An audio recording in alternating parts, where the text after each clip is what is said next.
20-somethings Keith and Christina fall into a searing hot romance. I think they were both crazy about the other. First love, I guess, you know? So it's a little like mushy and stuff like that. Don't tell me what to do. I do what I want, okay? I'm not your mate! But love cools in the harsh light of reality. Enough is enough. I'm done. And get your little sissy up and go find a job. And with the marriage on ice, this Cold War turns violent. As I walk up the stairway, I see a trail of blood. What does someone cheating on someone have to do with them killing them? Love may be blind and marriage bliss, but divorce is murder.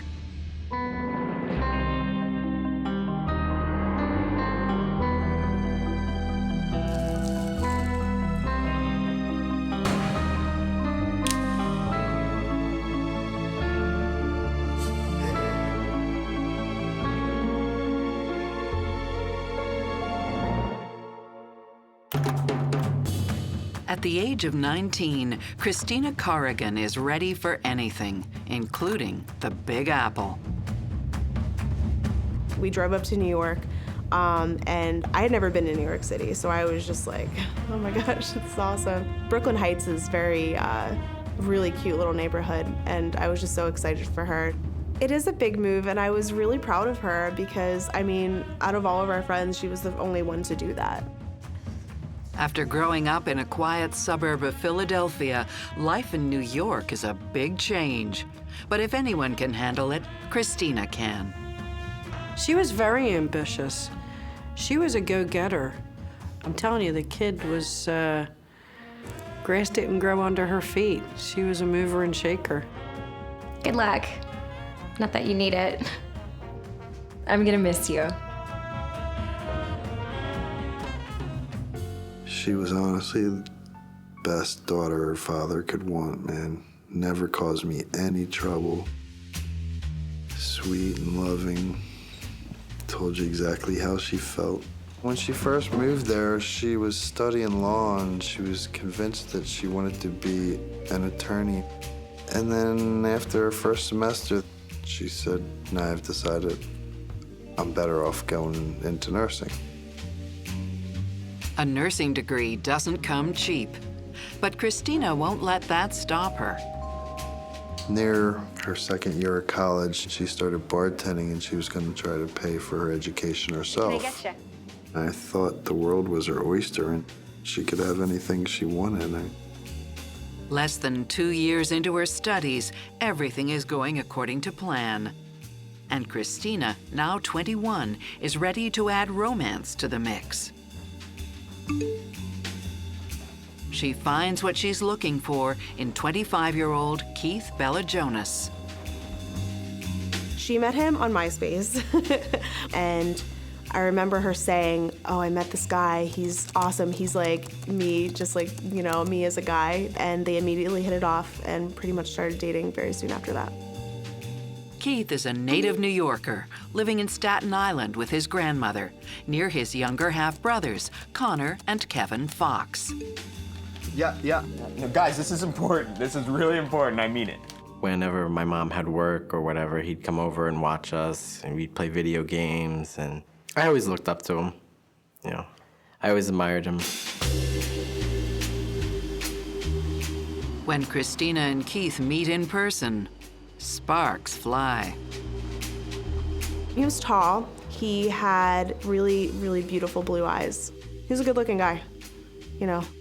Are you Christina? Keith? Wow, you're even cuter than your picture. Hey.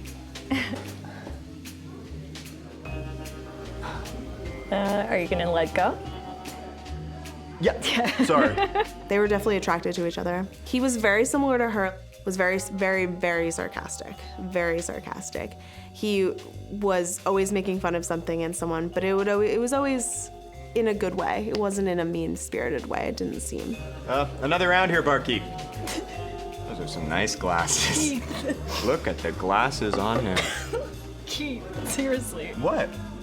I just remember him being just so, like, on all the time, just like trying to be funny all the time. Thank you, sir. Very opinionated, but he was always funny.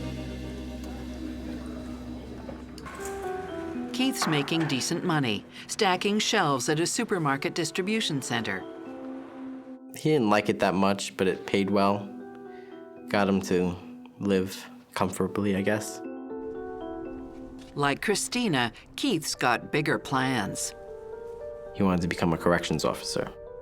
He had his sights set on, like, I want to do this. He also has his sights set on Christina. That's my flower. Oh my God, me too. I love it. Me too. Let's dance. They're two of a kind.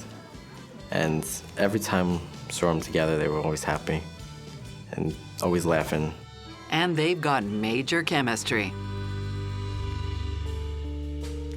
Well, at the early stages, they were always, first love, I guess, mushy and stuff like that. You could tell that they, were in love. They were very physically close. They were, always touching each other. They would kiss each other. Despite some reservations, friends and family members on both sides approve of the match. So what do you think? Yeah, he seems all right. I didn't dislike Keith.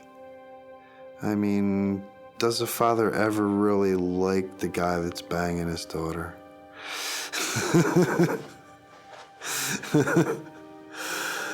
No, I tolerated him. I mean, I had high hopes for him. For Christina, Keith is the man she's been waiting for.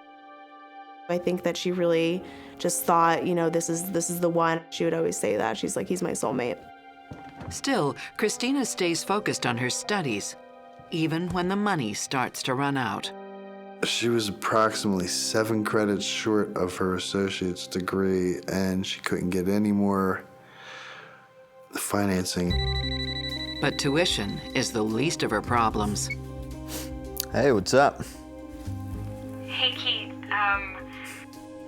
I have some good and bad news. Okay. Give me the bad news. I'm pregnant. The couple has only been dating a year. What's the good news? Well, you're the father. When she told me, I thought she was kidding. They hadn't moved in together yet. So I was like, well, what are you going to do about this? What am I going to do about that? You barely know this guy. Dad, I love him. I'm in love with him. But you don't even live together. We'll get a place. I mean, we're gonna figure it out. She did not believe in abortion. I think she has faith in God. No matter what, I don't think she would ever abort a child. She was excited. She was excited that she was pregnant. Her and Keith were very much in love, and I think that, it was not a planned pregnancy, but she was happy. Worked out for them.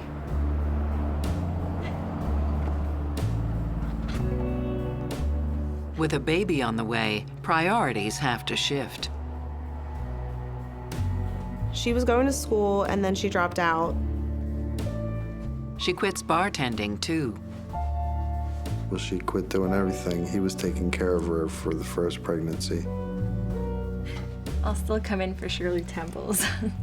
I went to see them a few times when they lived in New York, when they lived in Staten Island. So it was just always nice to kind of like catch up and just hang out with both of them. I liked hanging out with both of them. I think he really enjoyed being a dad. So much so that just over a year later, they have a second son. He was also a surprise. They were both surprise babies. They were still in a good place. Oh, he was excited. He was very excited. Me and my brother Connor are very close in age. Like a year and 13 days apart. He always admired that. So he wanted to have kids just as close as us. Although financially stretched, they managed to get by on Keith's salary alone. Until a workplace accident changes everything. A pallet was falling. It was tipping over. They stack them pretty high. So he tried to hold it up, and doing so, the pallet sort of fell on him and he throughout his back. Keith recovers from his injury and returns to work, and the family tries to settle back into a routine. I mean, they still struggled, but it was doable. When that routine is threatened by a third pregnancy, the couple makes a tough decision. She wouldn't abort the baby. She went full term and gave the baby up for adoption. She's very sad about it. I mean, she cried about it, and I wasn't real happy about it because, I mean, she was giving my granddaughter away. They knew they couldn't afford a third child, so they knew it was a good decision to give it to another family that's very loving and can provide the support.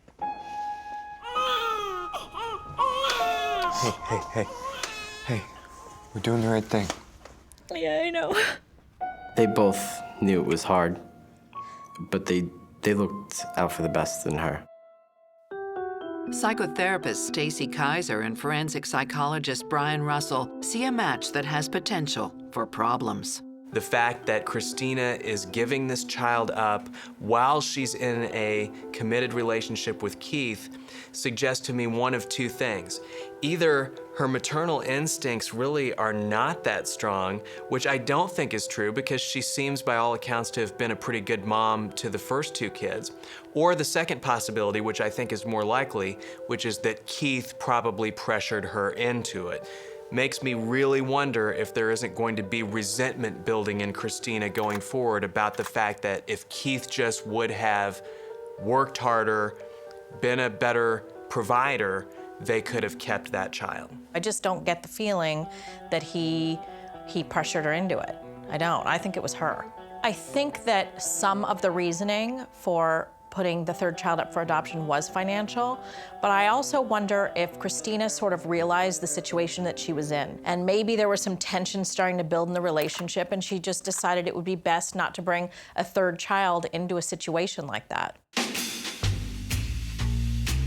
After the emotional turmoil of the adoption, Keith and Christina are ready to move on and decide to get hitched. Wow. Thanks. You look good too, especially with baby food on your suit. Oh, you guys. It was a lot of fun. They went to the Justice of the Peace in Staten Island instead of having a big wedding. They weren't, you know, oh, don't see the bride on the wedding day. They weren't traditional like that in any way. So he was just kind of standing there. You're so beautiful.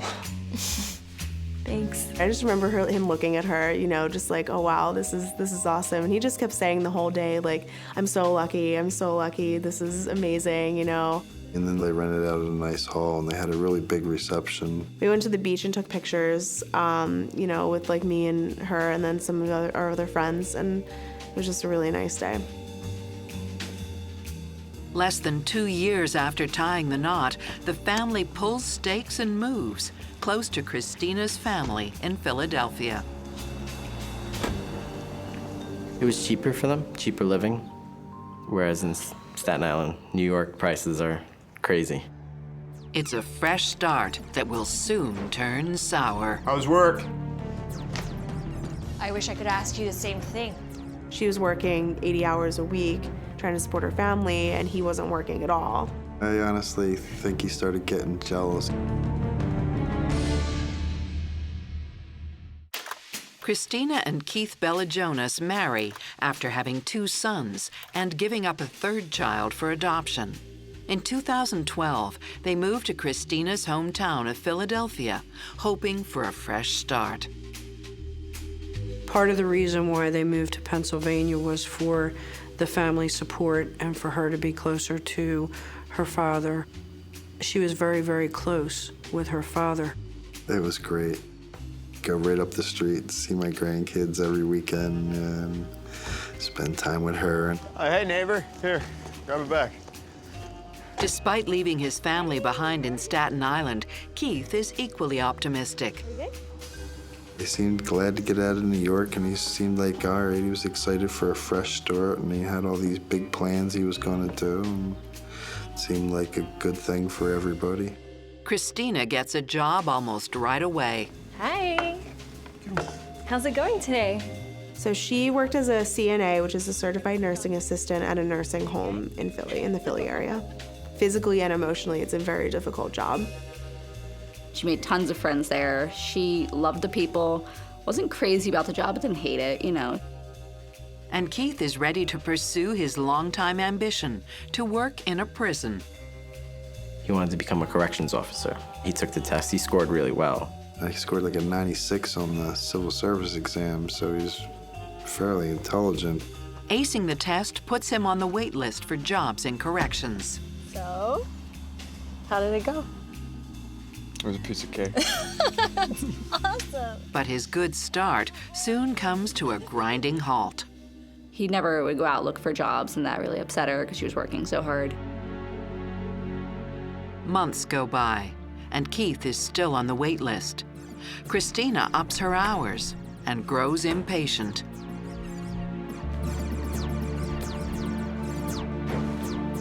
How's work? I wish I could ask you the same thing. She wanted him to find a job. She also wanted him to help her around the house more. You know, she felt like she was carrying the entire load because she was working 80 hours a week trying to support her family, and he wasn't working at all. He didn't know anyone. He didn't have a job. I think he was just feeling a little displaced, you know, from his home. And I think that started to have a wear on their relationship. Guys, go play in your room. Guys, go play in your room. Go on. A lot of toys there. Keith's dark mood is affecting the whole family. Like, first the laziness became more and more, and the detachment from the boys. She started getting disgusted. Babe, I'm on the wait list. That means I gotta wait. No. What you gotta do is get off of your lazy ass and find yourself a frickin' job. Christina's not the type to mince words. 2 kids is enough. Seriously. Stop being such a whiny little and get your little sissy up and go find a job. She was very opinionated, very passionate. She was not afraid to tell you what she thought of you. Christina's dad tries to help out. I got him a job. We go into department stores and like large retail stores, and we rip down displays and build the new ones. So, you ready to get to work? You mean volunteer work? Don't be such a smartass. He had like a pay scale in mind, and you know, because he made this amount at his employment up in New York, but look, you're moving from New York down here, the cost of living is different, so the pay rate's gonna be different down here. You know what? I think I'm gonna go on a smoke break. And then he just wouldn't take any more work with me. The waiting game is weighing on Keith. He's waiting on a job, so I think he was put down a little bit by that. He had a struggle with that, seeing that Christina was out working. Guess what? Got that promotion today. Wherever she went at work, she would get raises, and they would move her up like, oh, because you learn so quickly and you're so good with people, you know, here, let us put you in charge of stuff, you know, and I guess that bothered him. I honestly think he started getting jealous. I mean, I don't want to say she brushed it off, but she kind of was just like, I think she was just like fed up at this point, you know what I mean? Once known as having a good sense of humor, Keith's jokes go from being funny to offensive. He was like Mr. Know-It-All, like he knew everything, more about everything. Keith's Facebook postings got wild. Just really nasty. He was very anti-Obama, very anti-anything liberal. As time went on, it started to be, oh, you voted for Obama, I hate you, you're a terrible person, you're an idiot, you know. He'd become obsessed with it, almost. Keith has shown us that he doesn't like to take personal responsibility for his circumstances in life, okay? And we know that people who don't like to take personal responsibility like to find other people to blame for their circumstances. And so it isn't surprising at all that Keith wants to blame his circumstances on the government, on the president, on the system. on everybody other than himself, where the blame for it all truly lies. It does appear that he has fallen into a depression, and that's going to either make him become more hopeless and helpless or make him act out in some sort of a way and make him angry. It's not that he can't get any work. He had work available that Christina's father made available to him. He just didn't want to do that work. And so instead of going out and doing what was available, he decides to pout and be impetuous and immature and self-indulgent and self-pitying and very self-entitled. One of the things that happens in a lot of relationships is that one of the partners overfunctions and does too much, and the other partner underfunctions and does too little. And I think that's exactly what's happening here.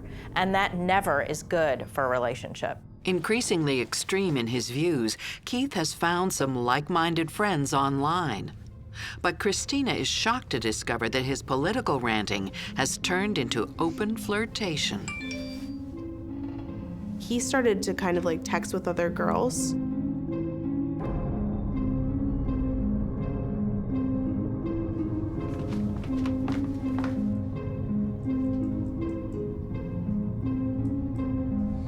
What the hell, Keith? Who is she? Look, it's nothing. It's nothing. She's just a friend. It's nothing. You're incredible. He would always say, I'm not meeting these girls, I'm not cheating on you, I'm not having sex with anybody else, but, that to me is cheating, it's being unfaithful. Texting is one thing, but exchanging sexy photos is quite another.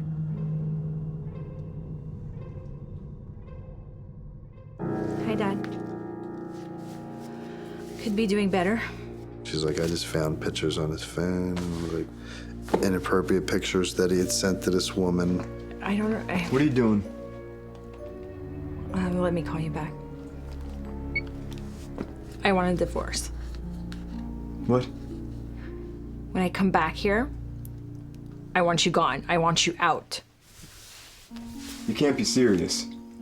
She asked him to leave, and then she went to visit friends in Boston. Friends and family hope the decision marks a fresh start. Don't tell me what to do. No such luck. He was still the father of her children. Keith was getting more and more and more angry.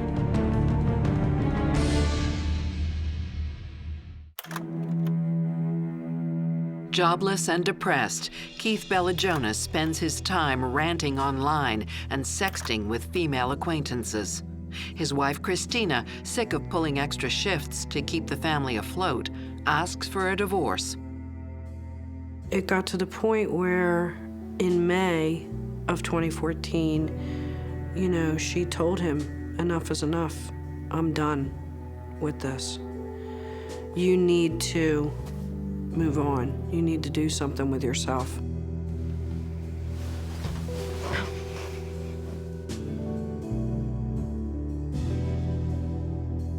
But then Christina has a change of heart.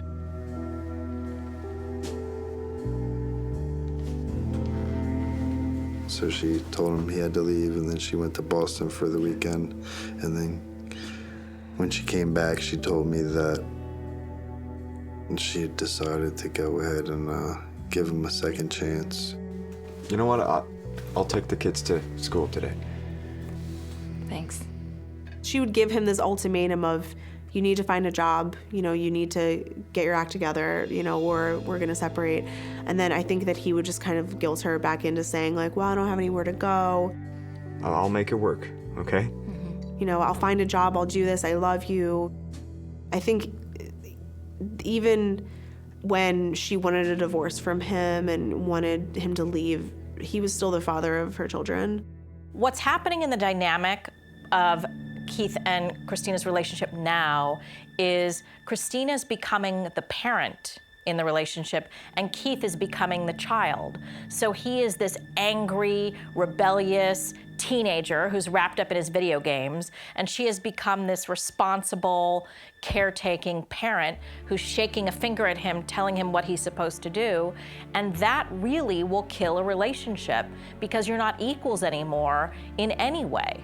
Nobody likes to feel when they're supposed to be an equal that the other person is sort of in a parent role and they're in sort of a child role. Is this Christina's fault? No, Keith has put himself in this position. But to the extent that Christina keeps enabling it by allowing him to hang around and keep being this way, I think is not a smart idea on her part. It's just perpetuating a bad situation. It's around this time that Christina becomes reacquainted with an old friend, Jeremy. It was an ex-girlfriend of mine's son. Hey, Jeremy. Wow, Christina. She was friends with my ex-girlfriend on Facebook, and she remembered her fondly from her childhood, so she went to hang out with her. Jeremy is there, and he takes a shine to Christina. Though he's not exactly a father's dream suitor for his daughter, he's on parole. He got himself jammed up for some stupid crap. He was like 19 or 20, and he had sex with an underage girl. They were boyfriend-girlfriend, and her parents approved, but apparently he got statutory rape anyway. You want to get a coffee or a drink sometime? Yeah, for sure. Christina is open to friendship, especially with a familiar face. That was the person she went to because they had known each other forever, apparently. Keith and Christina's fragile truce lasts only a month, when Christina is suspended from her job as a nursing aide. Are you serious? I didn't do anything wrong. An elderly resident has complained about Christina, and the nursing home has to look into it. So my daughter was put on administrative suspension until they straightened it all out. So she was suspended for 5 days and lost 5 days worth of work. And she sat at home worrying about, am I gonna lose my job? I did nothing wrong, I might be losing my job. And she got fed up with the place. When Christina is invited back to work, she quits instead.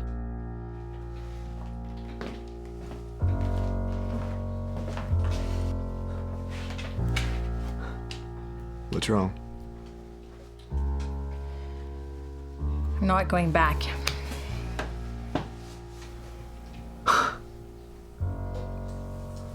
Well, what are we gonna do?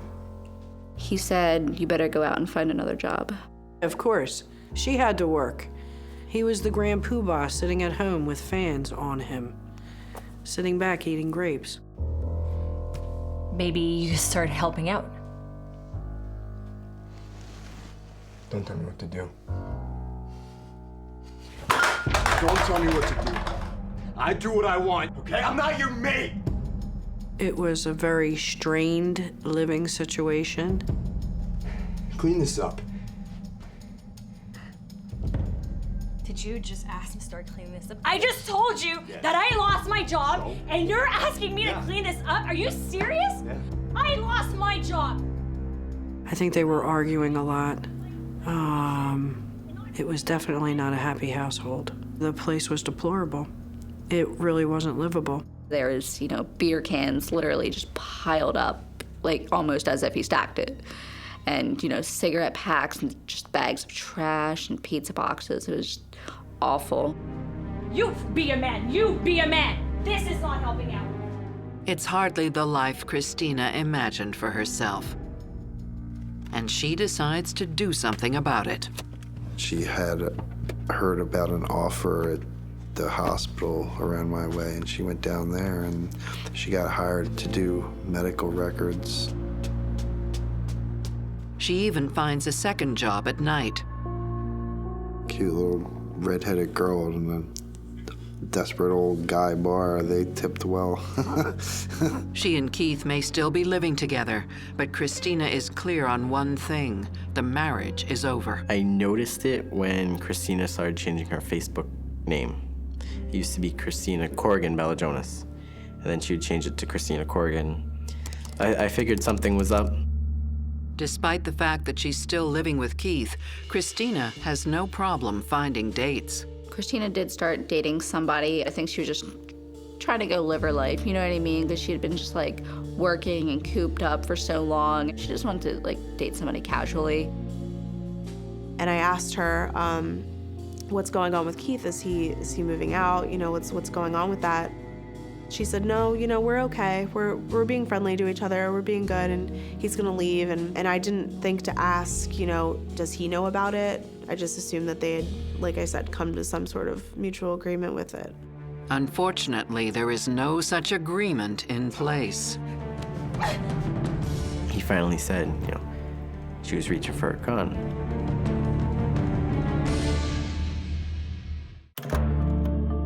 As their house and family life fall into disarray, Christina Balajonas, inspired by a new job and new romance, is determined to end her marriage with Keith once and for all. She told him to move out. She wanted him to leave. She wanted him to not live there anymore. We need to talk. We do? I'm taking the kids. I'm going to my dad. When I come back, I want you out. Yeah. Okay, I'll just go with my family in Staten Island. He agreed with her, and you know, he wanted to move back to Staten Island to be closer to his family, and they were just gonna have joint custody of the children. I think it's the best thing to do. Yeah, I think you're right. She was standing on her own 2 feet. Her children were a few years old now. And I think she had reached a point in her life as a woman and saying, no, I'm not gonna do this anymore, which I thought was very healthy. In this case, Keith seems to be sort of acquiescing to the idea that the marriage is over, sort of accepting it, and that is a marked change in his behavior. When I see a marked change in behavior, I'm suspicious. Is it genuine? As Keith prepares to move out, Christina makes plans for the following morning. She let her dad know that she was done. Yeah, he's finally moving out. And going to pull the proverbial plug on the living arrangement with Keith. Bye. And that her and the boys would be at his house in the morning. While Christina's at work, Keith spends his last night at home with the boys.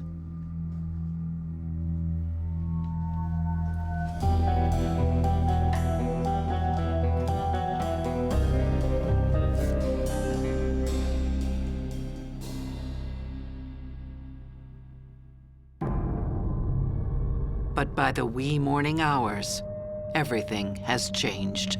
The morning of August the 7th, he drove from Drexel Hill to New York City to Staten Island in less than 3 hours.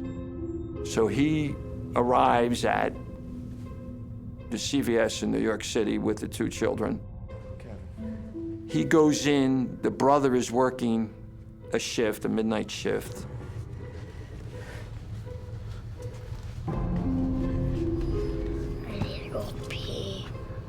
Do you have a bathroom? Yeah, it's in the back. When he came into the store, you could instantly tell something was wrong. He wasn't himself. He seemed absent-minded. And his eyes were bloodshot red. What happened to your hand? Do you have bandages? Yeah. He took off his gloves and he was just bleeding everywhere. There was a few gashes on his finger, on his right index finger. I finally asked him, what happened, Keith? She tried to stab me, man. She pulled out a gun.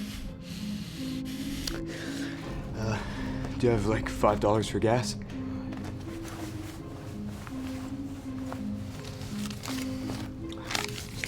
ring me up for some beer.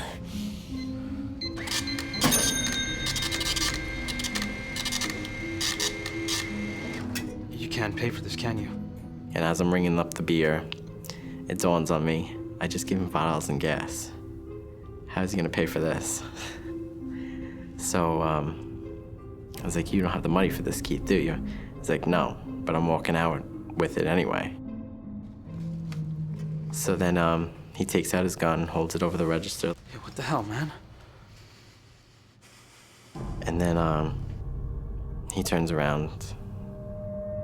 He turns to his kids and sort of slouches down a bit and hugs them goodbye. Hey, guys. You're gonna stay with Uncle Kevin, all right? You're gonna stay with Uncle Kevin, all right? It's gonna be good. He's just patting their heads. Thanks, Uncle Kevin. And then he said, see ya. And he's walking out of the store, and that was it. Just 20 minutes later, there's a hit and run nearby. Local police give chase to the vehicle. Police made a U-turn. They want to stop the car.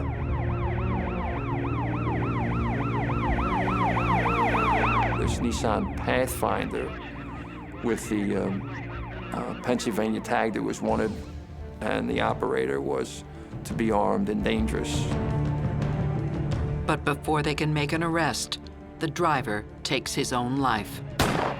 Meanwhile, police make a gruesome discovery at the family apartment in Philly. As I walk up the stairway, I see a trail of blood.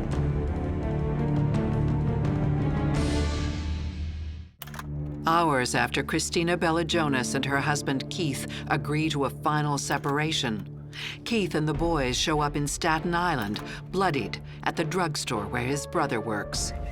At 6:48 a.m., the family SUV is cornered by police.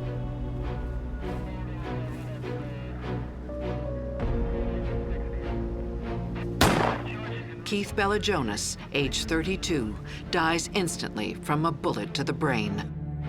I found out he was dead after about an hour or two after he had left. I asked him, you're not thinking of doing anything stupid, you're not thinking of taking your life. He's like, no, that'd be selfish. But his fatal wound is self-inflicted. There were at least two guns recovered, both .40 caliber, semi-automatic. It's like, everybody was like, I can't believe Keith killed himself. And like, where are the boys? Like, so I'm just like compulsively just looking at the news, just like, where are the boys? Where are the boys? The children are safe at the pharmacy with Keith's half-brother, Kevin. But the apparent suicide isn't the only terrible event of the day. Back in Philadelphia, Detective Michael Chitwood is responding to a 911 call at the home of Keith and Christina Bella-Jonas. As I walk up the stairway, I see a trail of blood. I then walked toward the back where officers were standing, and they pointed out a body of a young woman. She was bloodied. You could see numerous stab wounds, and it looked like she had a gunshot wound in the top of her head.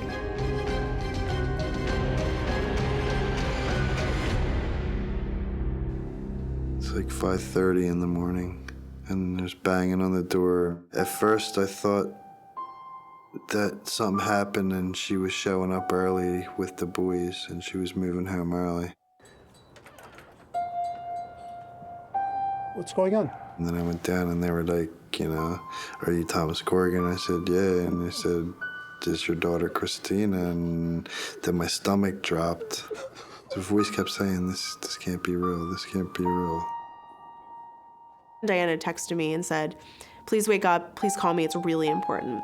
And she was hysterical, she was hysterically crying. Amid the grief and confusion, detectives pieced together the events of the previous evening. What we learned at the scene that night was apparently they were splitting up, and Christina was letting him stay in the apartment until he got another place to live. We believe that Bella Jonas was drinking that night while he was, quote, watching the kids and Christina was out. But we believe that what had happened was that Keith Bella Jonas found a box of condoms. Keith knows they're not for him. They were split up and he was just hanging on, so there was no, quote, sex between the two of them that we could determine. And Keith's determined to find out who she intends to use them with. He apparently went in her handbag and found what I would describe as a racy letter that was sent by an inmate in one of the local jails in the greater Philadelphia area. The letter is from her old friend Jeremy, who has since gone back to jail for a parole violation. And in that note was the sexual encounters that the inmate had with Christina Bella Jonas, and that he wanted some pictures, and that he thinks about her every day and every night. Christina. How's it going? Christina did not respond to his advances, but Keith doesn't know that. He was attracted to her, so he used to write some inappropriate things in there, and her response was basically, look, I got enough problems. The last thing I need is yours.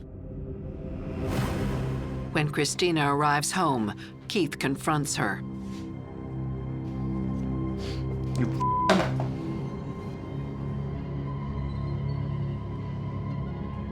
It's none of your business. He had stuff all laid out, so it sounded like he had been waiting for her when she got home. When Christina came in from being out, there was an argument.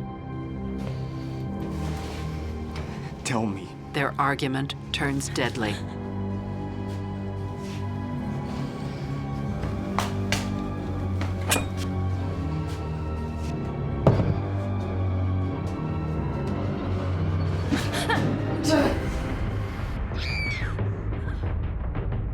There were blood-curdling screams coming out of the apartment.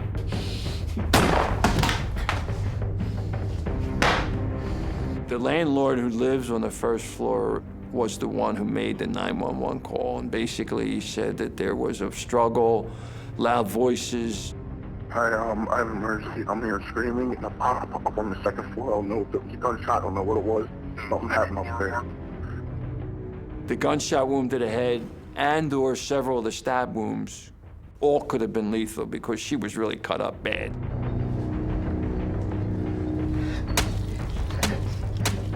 And, you know, I've been doing this for 50 years, and I was a homicide detective for a long time, and she was assaulted and brutalized as horrible as any I've seen. What he found, the condoms and the note, set him off. She battled him verbally, and then they had this fight that she lost. Basically, in one of his Facebook posts, he says something similar. We had a fight. I caught her cheating. She lost.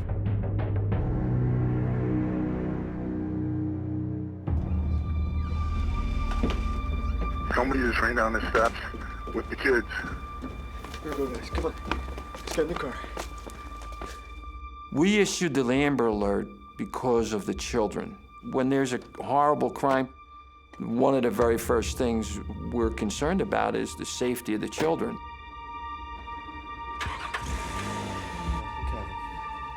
Keith leaves his blood-soaked kids in the care of his brother. The kids were safe. Police were closing in on them like a rat in a maze.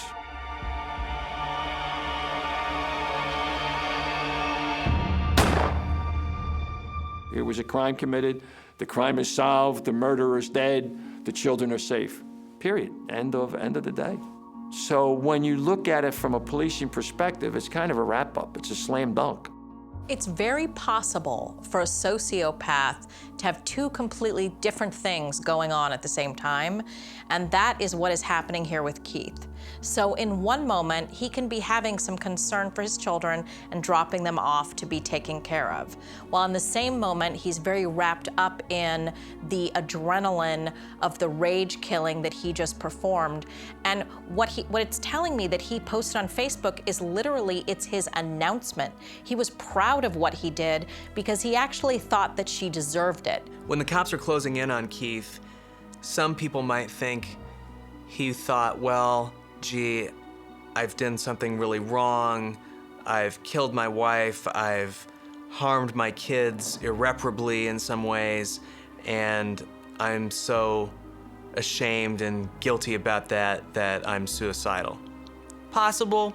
Yeah, it's possible. The fact that he went on Facebook and announced to the world essentially what he had done and basically said he was proud of it suggests to me that it's much more likely that as the cops closed in on him, he was a guy who was not about to accept the consequences of his actions. He was not about to go in front of a judge and a jury and be convicted of it and have to sit in prison or go on death row and ultimately pay for it. He was a good man who had no faith and fell into a dark place and lost his mind. Anger, jealousy, self-loathing, fear. Same things that ruin all men. I don't think he wanted to live with the kids knowing what he had done. I don't think he could live with himself or go through that, you know. I don't think he would want to do that to his kids or himself. Since the murder, the children have been living with Christina's father. Right now, I'm just trying to be as good to our boys and help them get through this as much as possible. So I just hold them and say, look, I miss your mother too. I love your mother too. I love you guys. It'll be all right. I drive by her apartment constantly, you know. Just think about her every day. I still pick up the phone to call her all the time. And then, you know, I realize she's gone, and it's just, I mean, I miss her so much. It's so hard to explain.